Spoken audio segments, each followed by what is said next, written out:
FBH Wellness, and this is our Sun at 7 p.m. Woo! So Tracy didn't have to wake up early today.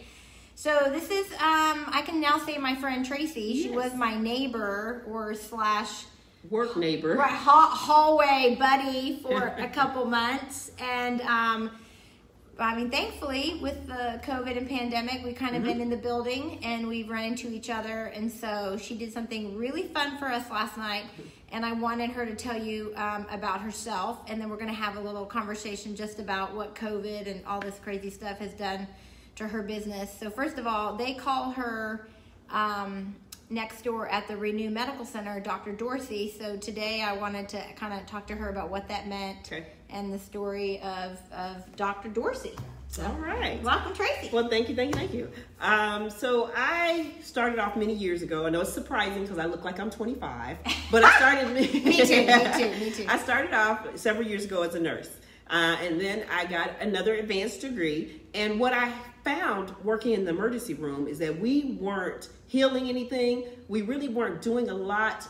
We were doing more patching up. And it was mainly because the way the medicine is going. And I decided that I wanted to be part of the solution. So I went back to school and I got an advanced degree again. I'm a board certified doctor of natural medicine, and I did my rotation in Nepal and China.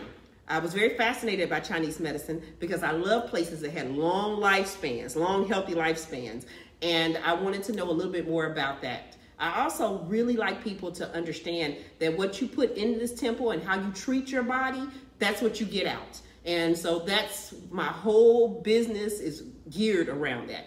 Now, here in this building, I actually work in male health, which is very interesting because men sometimes don't take as good care of themselves as they should, but that's why they have us. But it's been very interesting to understand that. That's a whole nother story.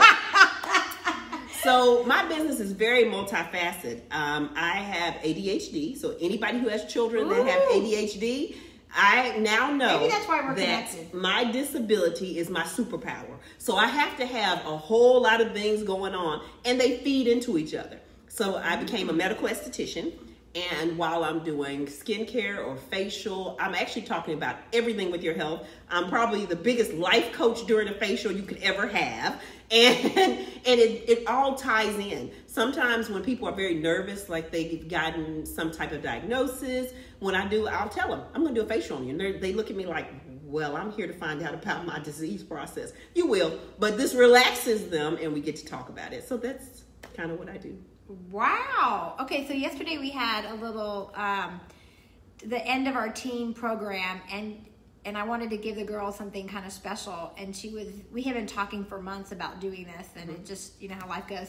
And so she put on this awesome little party where we made these lip scrubs. I have to tell you, my lips are fabulous all night long because I put peppermint oil, but it's all natural, and even if I was like, to lick my lips or something, it was like sugar, and so that was kind of cool. So tell us about that. It was awesome. So I started doing these parties, especially with teen girls, because a lot of teen girls want to run to makeup. So when I started doing those facials, I started seeing how their skin was being neglected. And we are adding all these things. You're paying tons of money for cosmetics, tons of money for cleanser. They don't know what they're doing. So as a result, I started doing these little sessions. I'd hold a party and give them what they want, and then I get a chance to talk to them. So everybody we did a facial on yesterday, we talked about their skin and what they do and what happens. And that wound up being wonderful. So I host these cool little parties, and we do several different things. We have about 10 things on there. In the parties, sometimes they're bridal showers that want to do it. Sometimes they're teen girls. Sometimes it's mommy and wine. So it's couples. I've had all kinds. So if I had more time in the day, I'd probably do a lot more of these parties, but I try to do at least 4 or 5 a month. So it's something very interesting if you ever want to get a few people together and do something a little different. We do all kinds of crafting things at the same time. They did paraffin and with paraffin. Essential oils.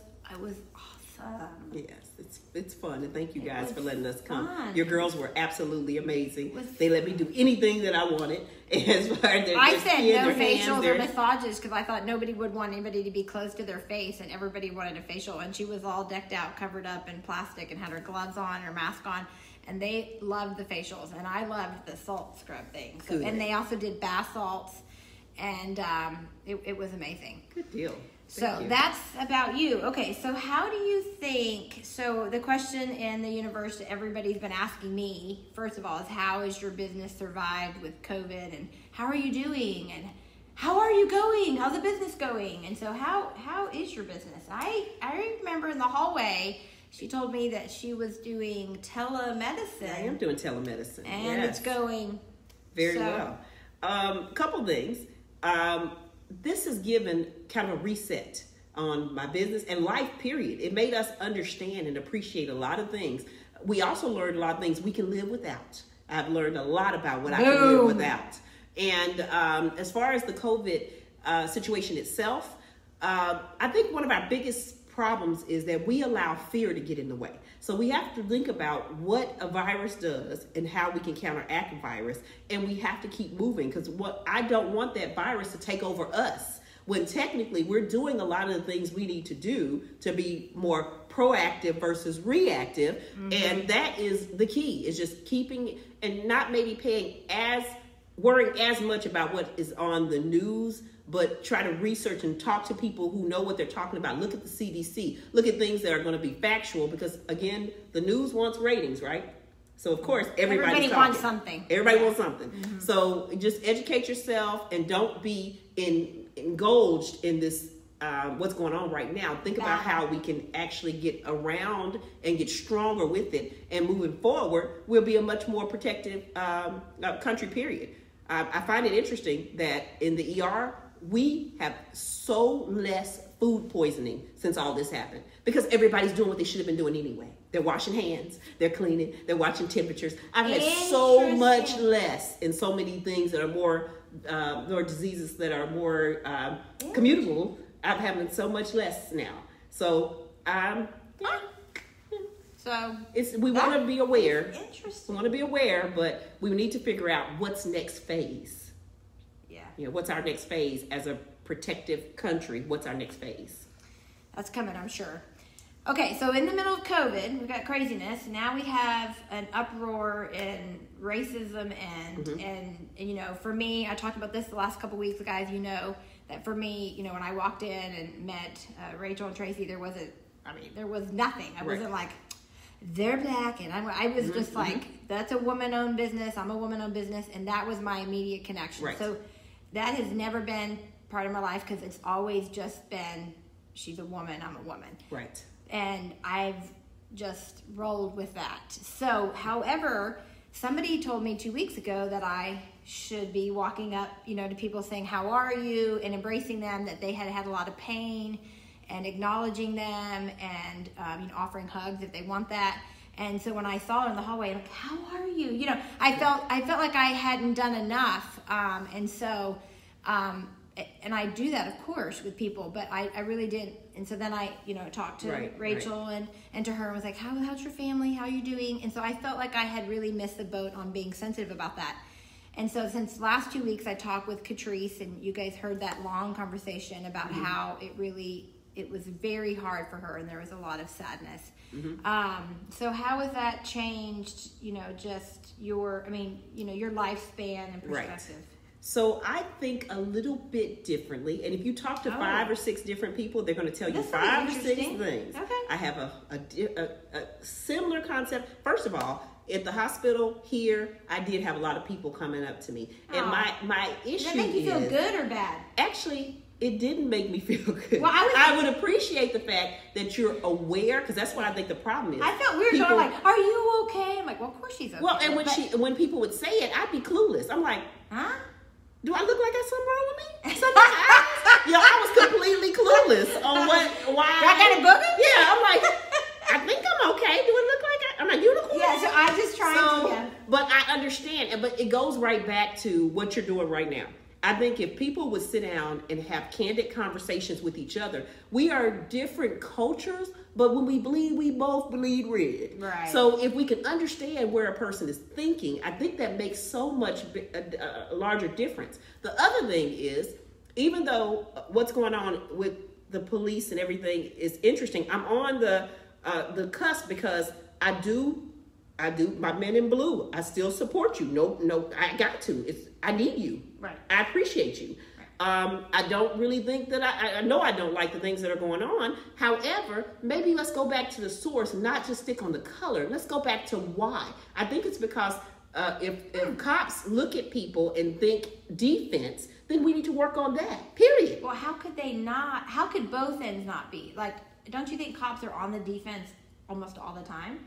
I think they are. I think the problem is but that... not with color, but just in their job? In their job, but we also... Okay, so I started this documentary that says, I Don't Have a Racist Bone in My Body, is the name of this documentary. In your head? Yeah, it's in my head. This documentary is in my head.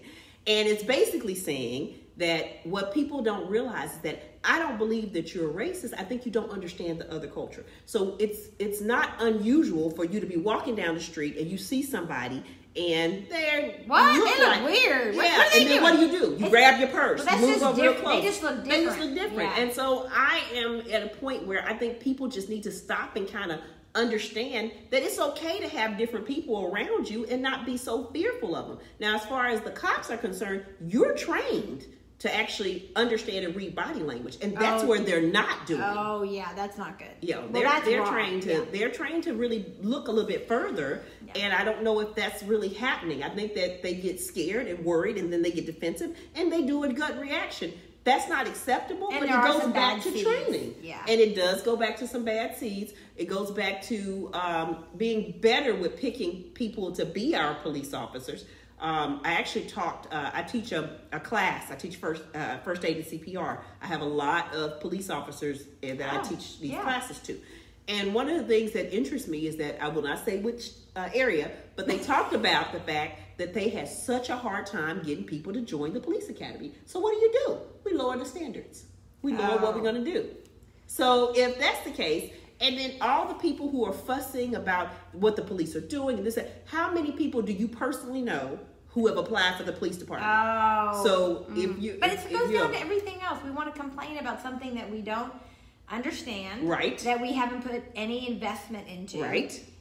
But we want something from them, but we're not willing to give anything back to it.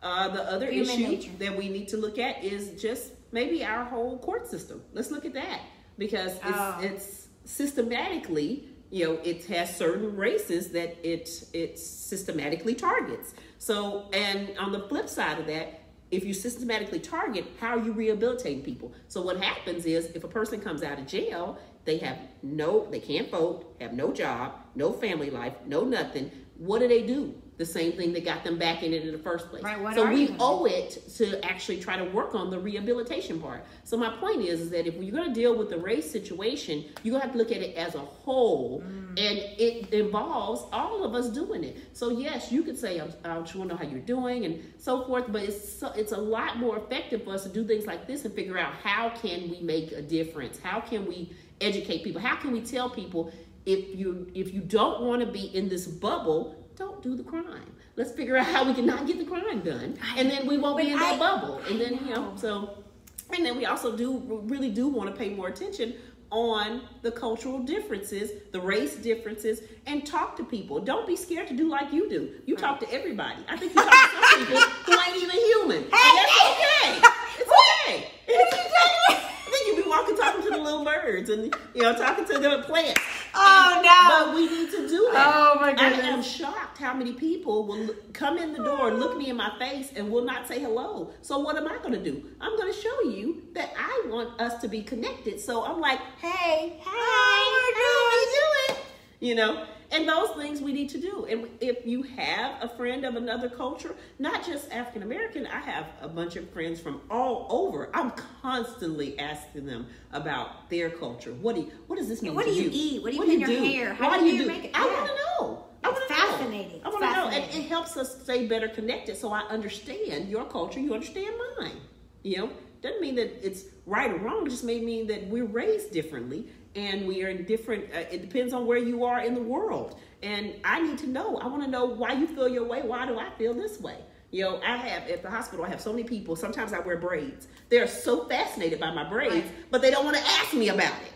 So when I see them, how long does that take? Yeah, exactly. People are like, that took 4 hours. I'm like, 4 hours? So that's, when I see that now, I understand that took someone a long time to do. That put a lot of time and effort, and I'm like, those braids look good. And it's a form of artistry for our culture. Yes. So if I can explain that to you, it makes people get it. That's the reason why we might wear it. We just maybe wanting to just kind of go back and think about something that maybe your great grandmother had, and a teapot or whatever, and you want to bring it out and you say, I'm going to display this out today because it shows something about your culture.